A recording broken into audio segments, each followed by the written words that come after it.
Gemma's practical examples. I think the perfect way to end our DevFest on a high note. Please welcome Google developer expert Vasudev Maduri. You're welcome. Thanks, Nahal. Can you hear me? Yes, perfect. Yeah. So thanks for joining in. So in this session, we'll mostly focus on Gemma only. So what are the different ways to access Gemma?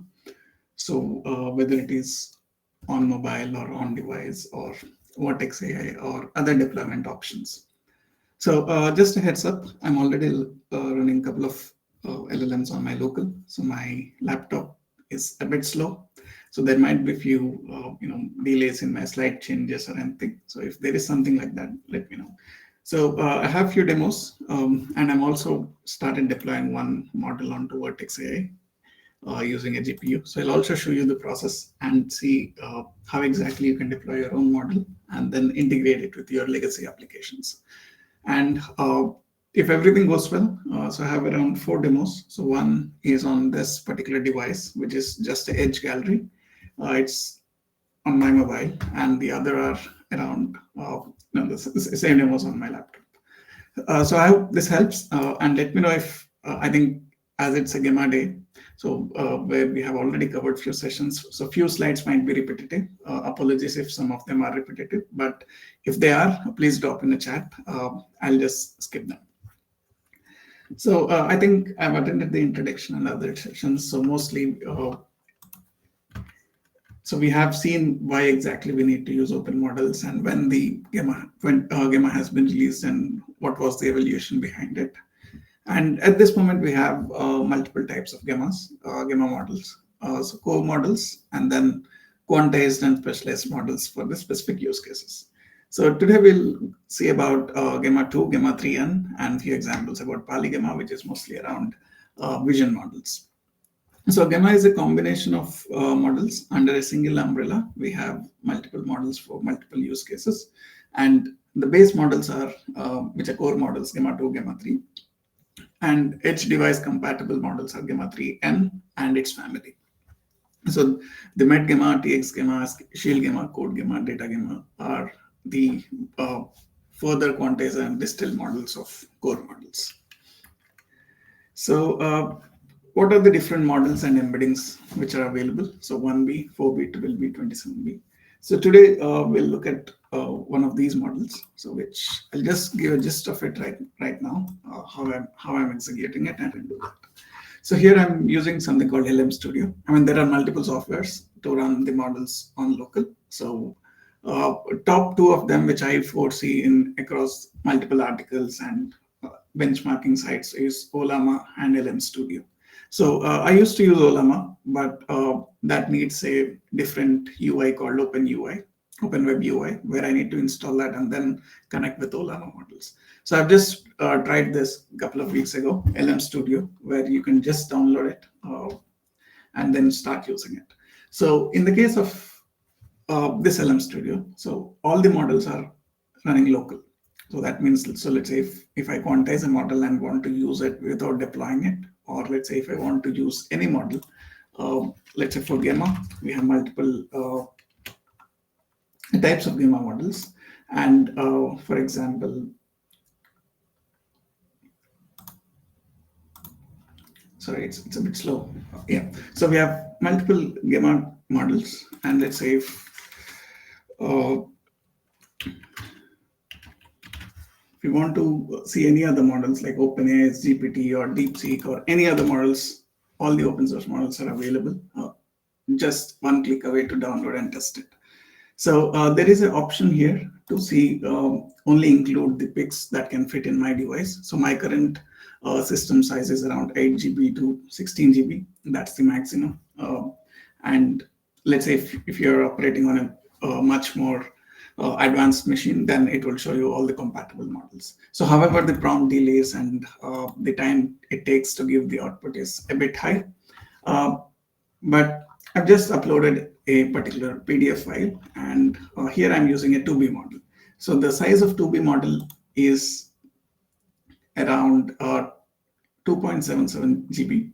So that's the size of the model. So if the size increases, it demands some more amount of system memory and this overall speed and cores, because it's already slow. I also opened a media pipe endpoint, so where I can show another demo, but it's not working. The Chrome has stuck, but I'll try again. So what exactly Gemma model supports? So multilinguality. So I think it at least supports around 70 languages at the moment. The translation and everything on the mobile itself, and without any external data sharing. And so that's main motive of using open models. And then multimodality. So this is also something which we'll see as an example, where we have sent a PDF and it tried to understand the image and understand the PDF, and then gave back the response.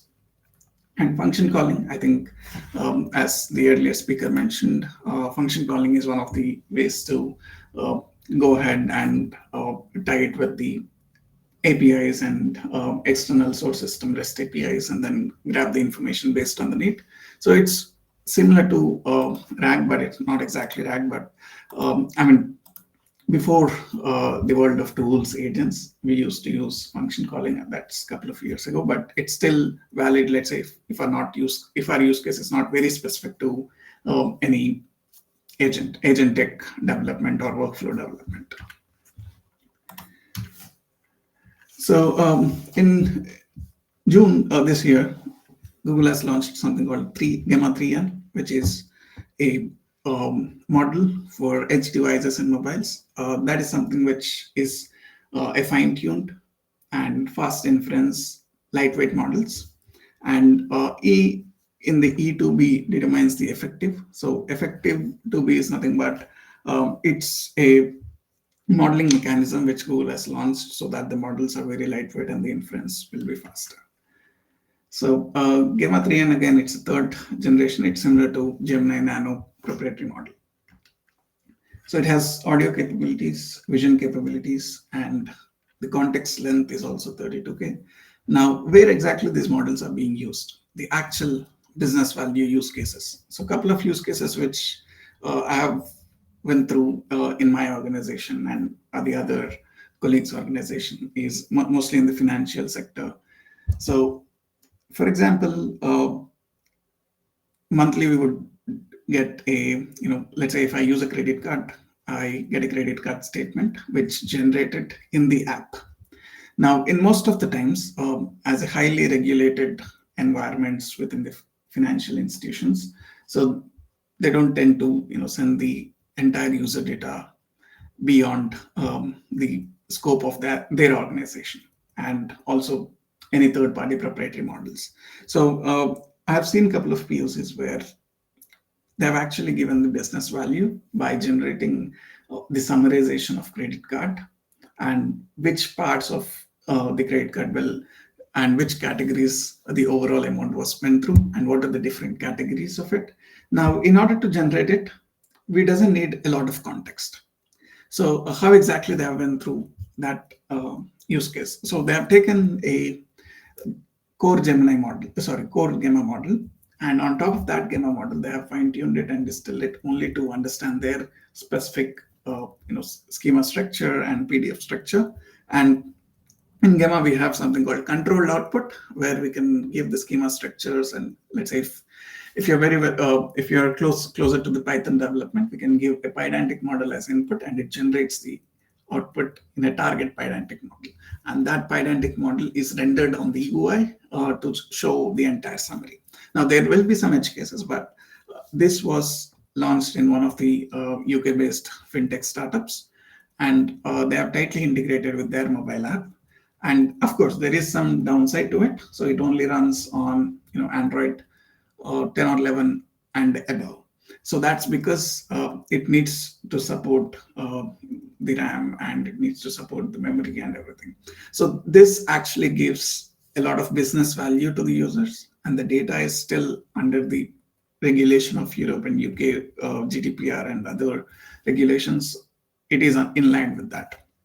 So the next use case is mostly around one of the housing estate sites So if I had to give an example, Rightmove and Zoopla, I mean, if you, I mean, in the UK we have these two big sites, so it's one of the similar sites where they want to summarize the description of a house. So let's say if I want to buy a house, I would go through the website and I will then have a look at it and see what are the features, how many bedrooms it has, and how many WCs it has, and how many living rooms it has, for example. Now, these are very hard and hidden in description. Now, they try to generate the top tags and highlights of each of those properties dynamically whenever the screen loads. So for that, they're using Gemma 1v3n model. Now, what happens with that?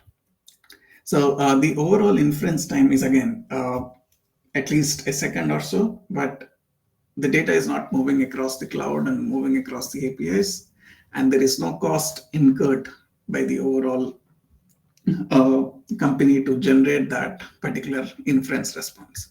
Now, let's say on the contrary side, if I want to build the same thing using any proprietary model, be it Google proprietary models or OpenAI models, I need to have a REST API endpoint, and I need to make a network call, and the data goes through a different servers and to the proprietary model organization, and then we generate an inference and it comes back.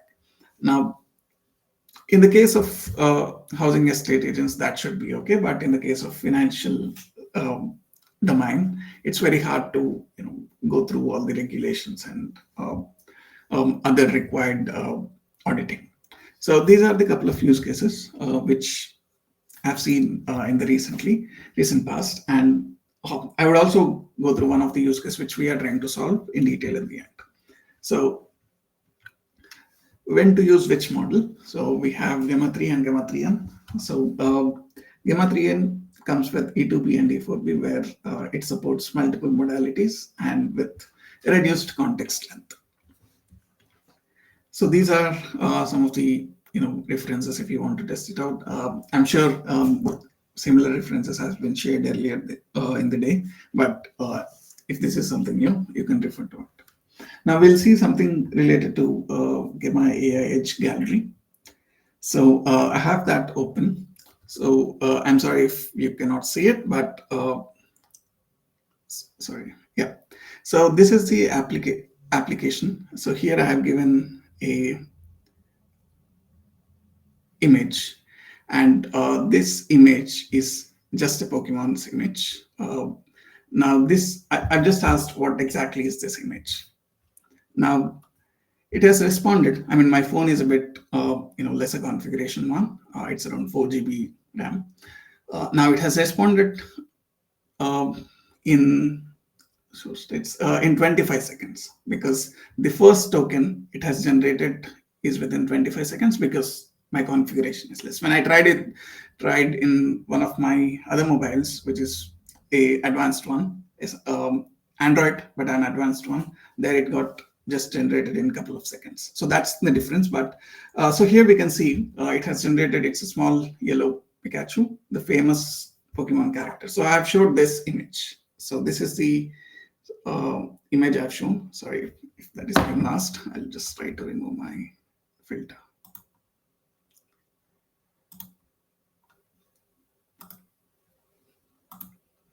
Yeah. So this is the image which I've sent to the model via AI Edge Gallery, and it has shown me this response. So in the response, it says the image shows it. Sorry, the image shows it sitting on a white surface, possibly a laptop or a desk. You can also see some computer cables in the background. So I've just placed it on my computer table and given a demo and send out a picture. So this is an Edge AI Gallery app. Now you can download this and explore it. I think this is only available for Android at the moment when I have last checked it, but you can try to check if it's available for Apple as well.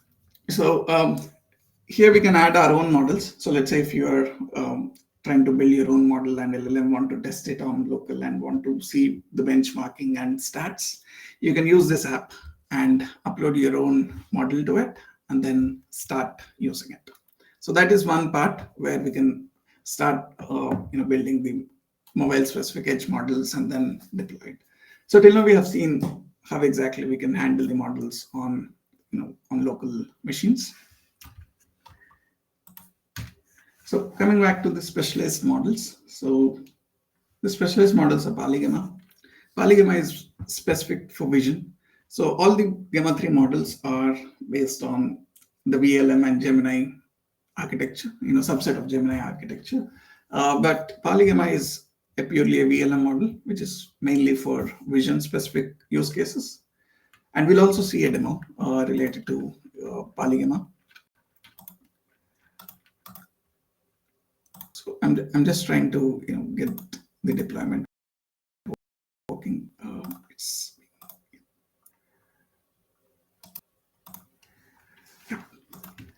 So then we have Shield Gemma. So Shield Gemma is mainly used for safety check filters. So for example, if I'm chaining the models into, let's say if I have 3 models and I need to chain a model into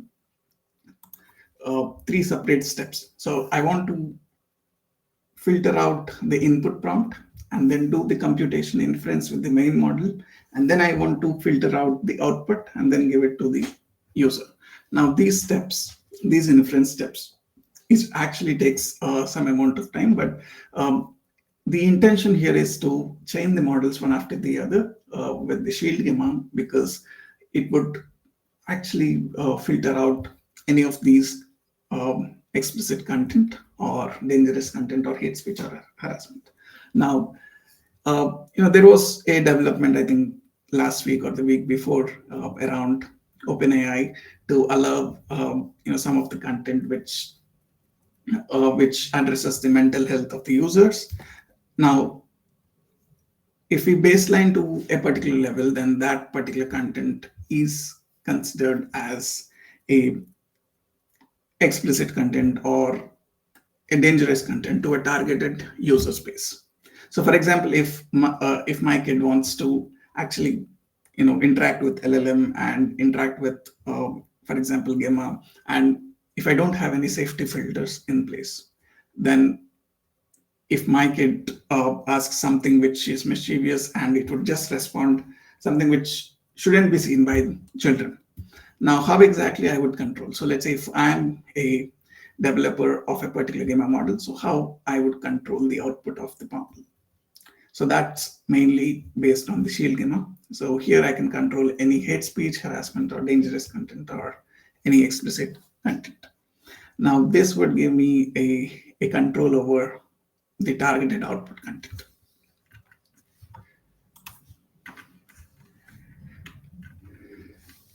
So coming back, so there are multiple ways to execute the Gemma model. So one of the many ways is to use Olama on local, JAX and Keras if you want to deploy the models, and Hugging Face and Kaggle are the place where Gemma models are maintained and released, and all the versions. So this is something which are the platforms where we can actually use the Gemma models. So coming back, so when to use what? So let's say if you are doing some fine tuning or a quick exploration, then Keras is the best choice. If we want to do a distributed fine tuning, and if we are an advanced user and want to fine tune the model or distill the model, then JAX is the best choice. And TensorFlow, again, it's again a bit advanced, where Keras is a bit abstracted, but TensorFlow is something where if we want to interact with the foundational architecture and tweak the architecture of the model and retrain the model, then we would use TensorFlow. So we have PyTorch, transformers, and a TRL as well, where this provides as a wrappers to access the model. So similar to, again, Keras. So how exactly we can scale the model? So till now we have seen what are the types of Gemma model and when to use which model, but so how do we actually scale and fine tune or deploy the models so that we launch the models for all the users? So I'm talking in this with respect to Google Cloud, but this can be achieved in any cloud. but Gemma is native to Google again. So what exactly we are trying to do here? So let's say you have taken the core model, you have fine-tuned the model, and now you want to deploy the model so that it's available for the user space. So in order to deploy it, we have multiple options like Kubernetes Engine, Cloud Run, and uh, Vertex AI endpoints, and multiple other options. Let's say if I want to fine-tune the model, so I have GPUs infrastructure where I can fine-tune the model. So right now, GPUs is a bit demanding. So right now, I think in the European region, we have only one NVIDIA L4 per user available by default. But let's say if you are trying out multiple use cases, you need to first request the quota and then run the models with that quota. And then we have TPU infrastructure where you can train your own models on the TPUs as well. And then we have streaming Gemma, where let's say if I want to implement a streaming use case, where let's say we have something similar to a PubSub or Kafka asynchronous architecture, where my data is coming through multiple streams, and within that stream, I want to evaluate. Let's say if I'm doing a sentiment analysis on the customer review data, which is being streaming from multiple aggregator sites, and I want to put a inference and sentiment analysis within the streaming engine, so data flow. In that case, I can directly use Gemma within the data flow with the data flow SDK. And before the data moves to the target database, within the processing part, we can actually generate the inference and then save it in the underlying system. Now, this is exciting because the traditional ETL or ELT systems or analytical systems are always been after the data is stored or after the data is persisted in one of the operational or analytical OLTP or OLAP systems. Now, in this case, we are trying to solve that and shifting left a bit and right away applying the Gemma model capabilities within the streaming pipeline itself. So Gemma is one of the many models. Again, any open source model can be used as part of this streaming ML. So we know what exactly is inference. We have seen it multiple times. Now, at this moment, we are trying to understand what are the different ways we can do an inference. What are the different hierarchy from bottom up? What are the different aspects of training a model? So first, we need to choose the right hardware. So how exactly we would choose a right hardware? So that depends on whether we want to train it on local or on cloud. If we want to scale, we would ideally train it on cloud, unless we have a local GPU and or hypercomputer setups. And then ecosystem or an environment like using JAX or Keras or TensorFlow. And then we have frameworks like Hugging Face or Kaggle framework or prediction generation and model loading. So that purely happens from the frameworks. So one consumer front, I think let's say if I'm not a developer, I'm a consumer. So the easiest way to access the model is from Google AI Studio, where I can select the type of the model which I want to execute. So we have multiple models, but we have Gemma models as well. So here we see multiple model types. So let's say if 27B, if I want to execute 27B, this is again managed by Google. So for that reason, it's fast and it's mostly running on the server side and rendering on the client side.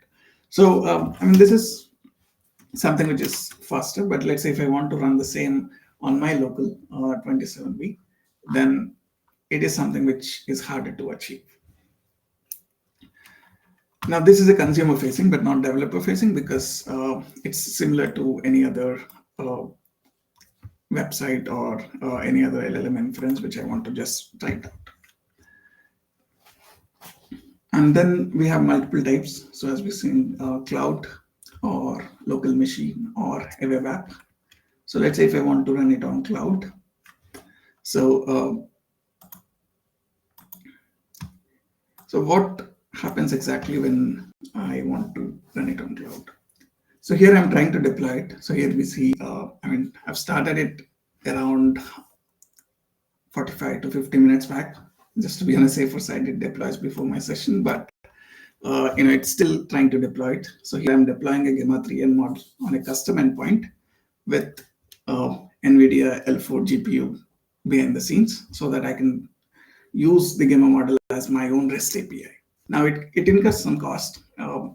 That is something which you need to make note of when you are actually deploying it. But I'll just show you how exactly you can deploy it, because I've tried it, but it just takes a bit ages. Now, this is Vertex AI UI, where you can go to Model Garden. So Model Garden is a place where you can find the models. So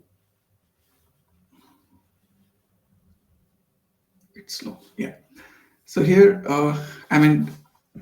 assume this to be a marketplace of models, and it has all the models across all the popular players in the market. Now, I would select Gemma. So let's say I've selected Gemma, and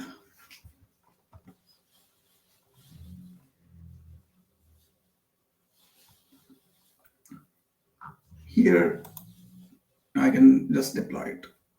Now I have selected Vertex AI.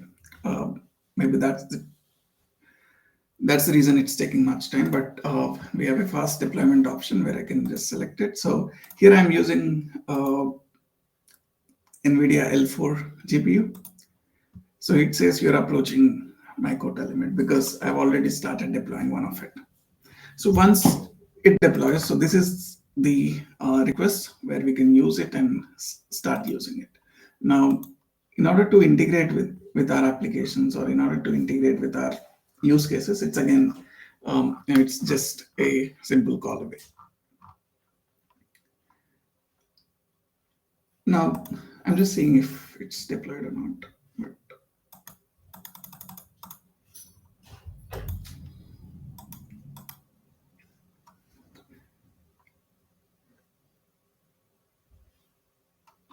But it's not deployed yet, but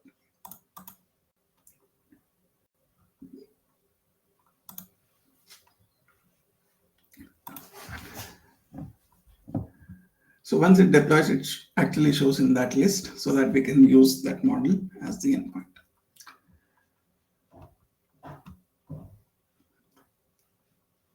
So coming back, we can actually deploy our own models. So let's say if we train our own model or fine tune the model, it actually gives the checkpoint or the weight file. We can directly deploy that weight file to a GCS bucket, which is similar to Azure Blob Storage and S3, where we can deploy our model files to that bucket, and we can start that model and deploy it as a custom endpoint. So this is one of the way to scale the model and reach to the users. And coming back, so there are multiple ways, as we say, on any cloud or specific to Google Cloud. So we have GKE, where we can deploy our models. So how to choose which infrastructure we need to use and what's the right decision tree. So let's say if you're deploying it in the organization and your organization is fully deploys the containerized workloads, be it on the data side or be it on the REST API servers or web servers or any backend services, then the right choice is you would go with something which is already being done on the organization level, which is Kubernetes engine or a Cloud Run, where you can containerize your model weights and custom models, and then you can deploy it right away. So that is one part where you can achieve scaling of the deployment. And then how do we use the other parts like Vertex endpoints, and how do we actually deploy the models using Vertex endpoints, or when do we choose it? So let's say if you're doing a POC, or if you want to deploy the model away from the core IT infrastructure, then you might need to choose Vertex AI endpoints. So in a way, Vertex AI endpoints is a managed service, but As I look at the documentation, the underlying infrastructure is again the Kubernetes clusters and everything around it, like compute engine, which fuels up the underlying infrastructure to execute the models. So the ideal way, if you're solving the VLM use cases, then you need to use a GPUs or TPUs. So this is an example for Gemma with Keras. Now, if you want to try it with Keras, I think I have a few examples. Okay. Yeah. So this is one of the example which I tried to execute previously.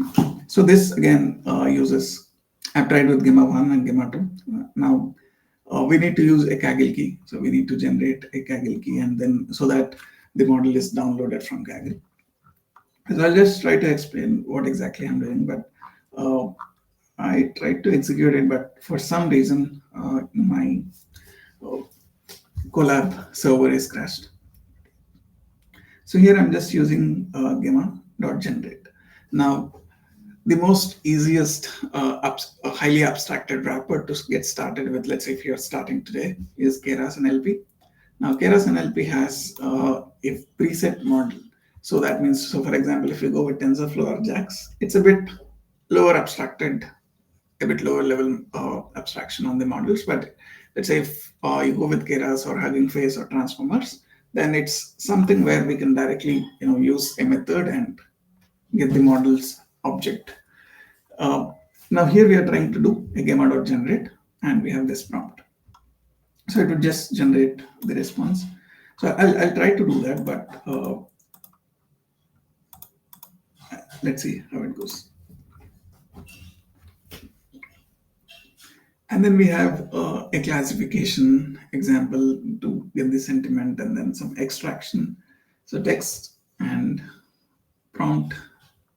And then we have like multiple turns and chain of thoughts example, and then a code generation. So because we have seen that Gemma models is also able to generate the code. And then I'm using a different model here, Code Gemma. So again, this is a wrapper on top of Keras where I can directly use Code Gemma to generate it.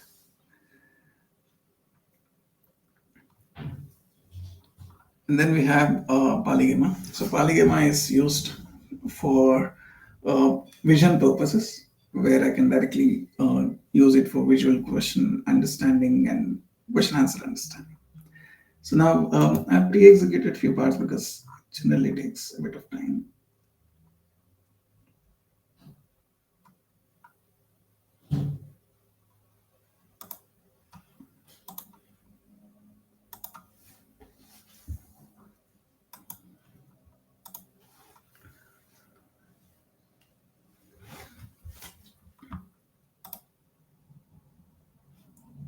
Oh, sorry, this is done. Let me check.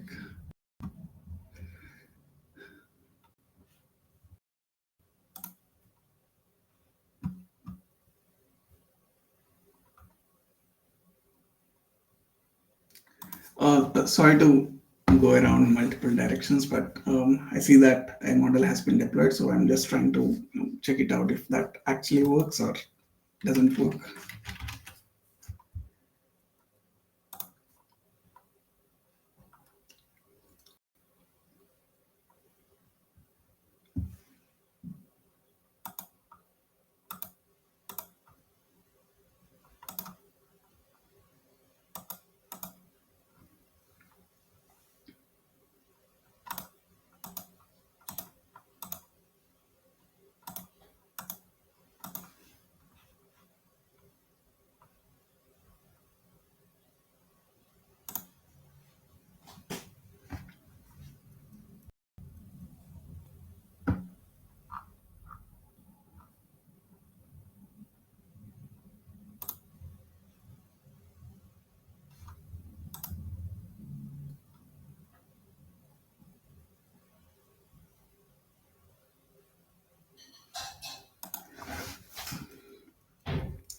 I think it's not deployed yet, but if it had been deployed, I could see that as part of the endpoints, but I'm sorry for that.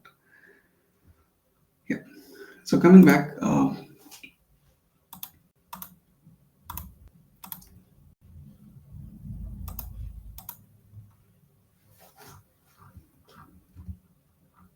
yeah.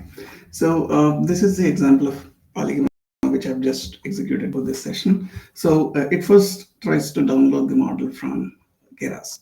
So here I'm using polygamma 3B,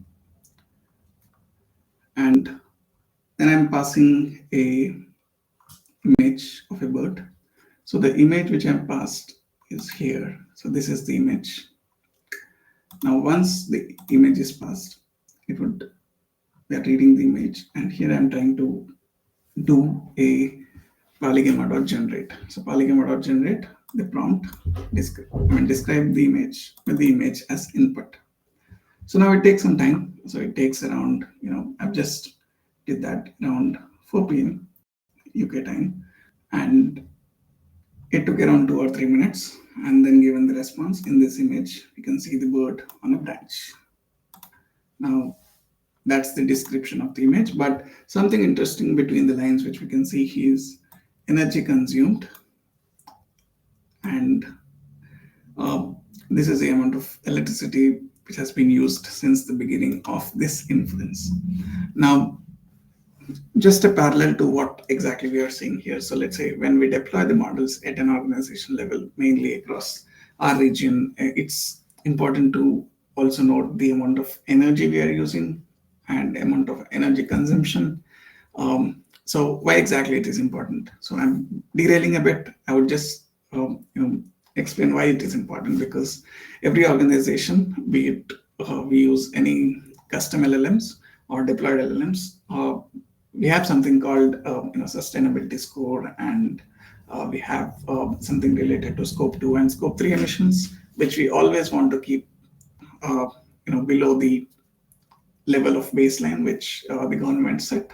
So, and this is a bit advanced one. Once we try it out, then we would understand what is the carbon emissions and everything on those lines. So here we can see that these are the CO2 estimations for a particular inference. Now, with one inference, nothing is changed. But let's say when we scale this inference, integrate with our applications, and integrate with our mobile apps, or integrate with the legacy applications, or roll it out to the users, this scales exponentially. Now, we would always want to try to keep this down at each inference level, so that the overall inference, when it goes up a year, would be low. Now, this is just a heads up where currently this problem is being tackled in my organization as well, and we exactly don't know the right way to solve it. We're just doing a trial and error method. But again, this field is a bit new. At least the carbon emissions and sustainability part of using the inferences, and then how we can reduce it. So the hardest part for us was to get these details out and build a dashboard on top of it to see how exactly it is behaving. So this is again provided by the framework which we are using, like Kaggle. Now here I've then asked answer if the bird flying. It says no. And then answer what's the color of the beak. Now it hasn't answered it. That's interesting. And then we have other images as well. Now I can try to execute it, but it's again a bit slow. Sorry for that, but yeah. So then we have common use cases. So these are the common similar use cases like polygamma. So these entire code, you can actually get it from Gemma cookbook. So this is a Google maintained GitHub repository where you can find all the examples related to most of the latest Gemma models. So if you can search Gemma cookbook on Google or any other search engine, it would directly redirect it to this GitHub site. So coming back, just what we have seen as part of the example. So we need to get a Kaggle key, and you need to have a Kaggle account. So there are multiple ways. So one of the ways is Kaggle and the other way is the Hugging Face. And then we do a simple prompting. So Gemma lm.generate. So the one which we have just seen on the other example.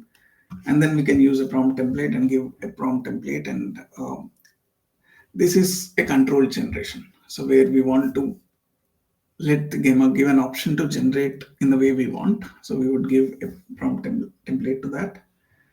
And then we use a single image. So where we use a generate function and image as one of the parameter and prompt as the other parameter. And then with multiple images, so in the case of multiple images, let's say if I want to compare two images, then we need to use a list and then pass two images in it. For the larger workloads, I think that's easier, but for local machines, so running the models on local machines, I think, as I said, we have Llama CPP, it's a CLI-based tool, OLama and LiteRTLM. So these are zone-based on the target developer. So let's say if I'm a C++ or C developer, then I can use Llama CPP or LiteRTLM.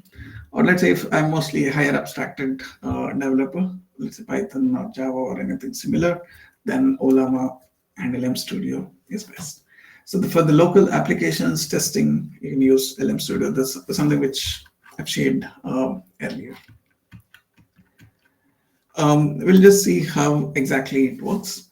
So here I've just given one input file, and then the next input is sample invoice. So I'll just show that invoice file.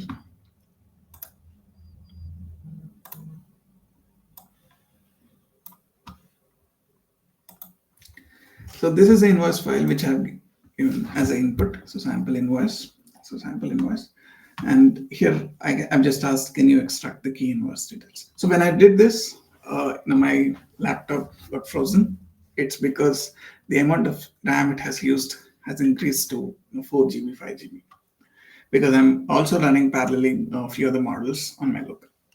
Now, it took some time. It took around 193 seconds to understand the prompt and to generate the first token, right? So, but it actually generates it. So it took 3.6 seconds to generate one token. So here it has extracted mostly all the details like company, customer name, invoice number, invoice date, and key summary of the invoice. Now, this can be improved if I have used any other smaller models or if I've used multiple higher configuration machines, right? So this is just an example where you can download multiple models and start exploring them and using it. And let's say in Hugging Face, there are, in the community of LLMs, again, multiple users build some specific models to specific languages and specific use cases. Then you can just download them and start using it. And there's an advanced option to fine tune it as well, where you can actually fine tune the models and then start again and integrate it with LM Studio and use it. So on mobile or web app, so this is again, let's say if I want to deploy my model to mobile or a web app, so these are the options. So right now, the example in which we have seen is a Gemma 3N to E2B model, this one, and it's with 32 context length. So how do I choose the model?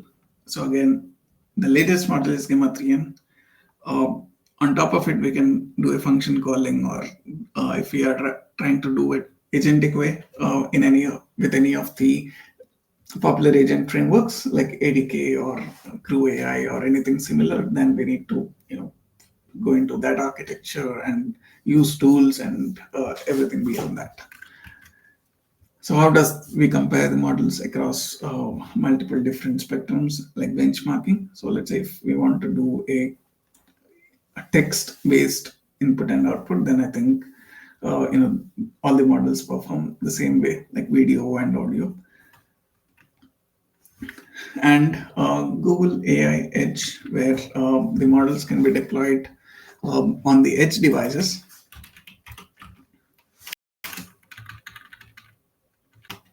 So I just tried to do this, but let's see if that works again. So this is the LLM inference, where you can actually go into and start using the LLM on the client side. So here we need to select a model. So if the model is not already there, we can actually choose a model. So I have downloaded the model before, a Gemma model, like multiple times before. Yeah. So this is from last year, 2024. I'm uploading a Gemma 2.2b. Now this also doesn't require any internet connection or anything, but it's very slow because this model runs on a client side and it increases the memory. So if I had to show you, because I'm running two models on my local machine, so my memory is already up to the peak, and also the CPU consumption. So I mean, we need to have a look at these metrics, but let's say if you have a GPU based machine, then you can actually use it. So it takes some time. It's not that fast, but let's say if you're a web developer or a mobile app developer, then you can try out these examples where you can actually use along with these models and build your own apps. The other way to go ahead is the AI app Edge Gallery. So this is the application which I've initially shown the demo from, where we can actually use that app APK, or we can download it from Play Store, and then try to get some hands-on experience and exploration with multiple use cases. So once you have explored it, you can download multiple models to it and upload the model and start trying it on mobile and see the performance, how it goes, and then you can actually deploy that model again for the community or any specific use case if you're trying to do that within the organization. So I mean, this is the UI which we generally use, and it needs some authentication with Hugging Face or Kaggle to download the model, because those are the two popular platforms where models are maintained.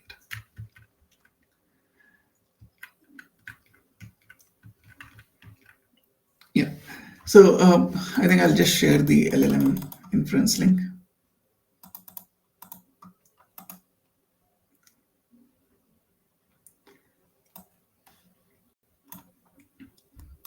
So I think model has been deployed now. I'll just try.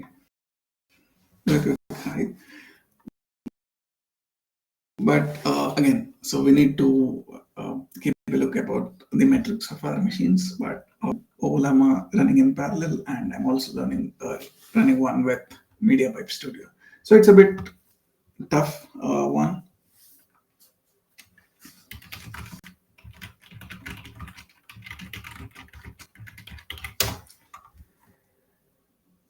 So it's a bit fast, but yeah.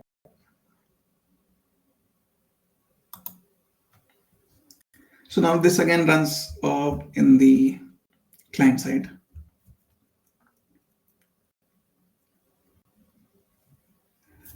So it's just trying to build a conversation, and it's similar to any other LLM. So let's say if you want to give it a try, I mean this the faster one to explore the models if you're new to Gemma space. Yeah.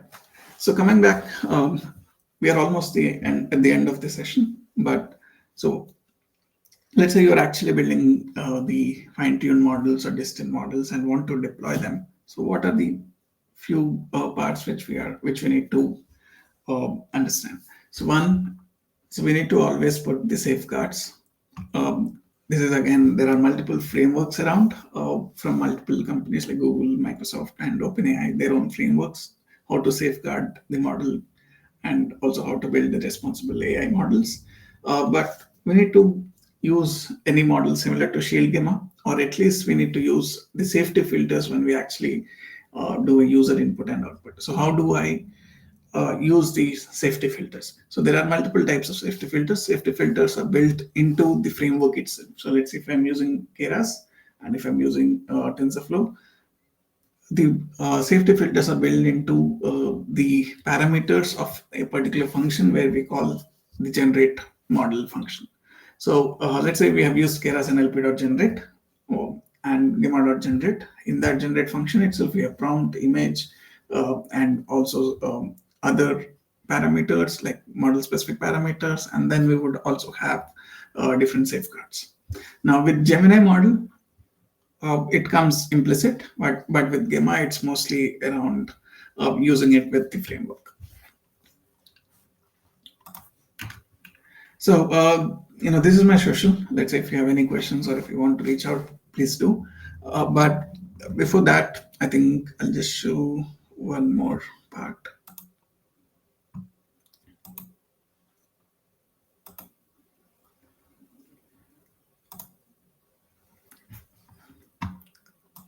So coming back to the LM Studio. So one thing which is exciting, which I've recently tried is you can use any MCPs, any MCP server which are open source. Now it has its own restrictions, but let's say if I want to build my own MCP server and want to integrate my Gemma model with the MCP server, then we can use it.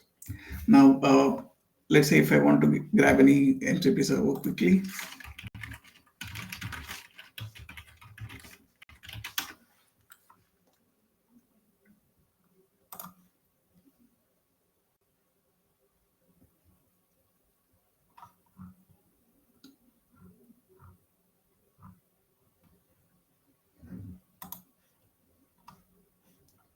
So, this is something which I generally use. What are the different MCP servers? So we can have one of the MCP server and then use that MCP server if it is like a community based, not a proprietary one. We can just edit that and start using that MCP as a plugin to use along the model. Now this provides the tools and MCP servers instantly so that we can communicate the model with the external knowledge.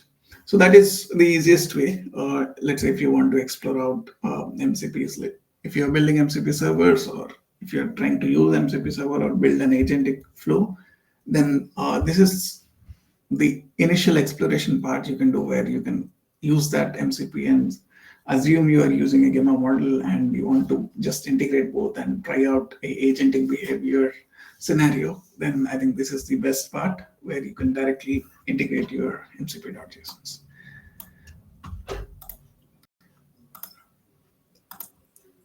I think that's from my side. Thank you for your patience and thanks for listening to me. I'm sure this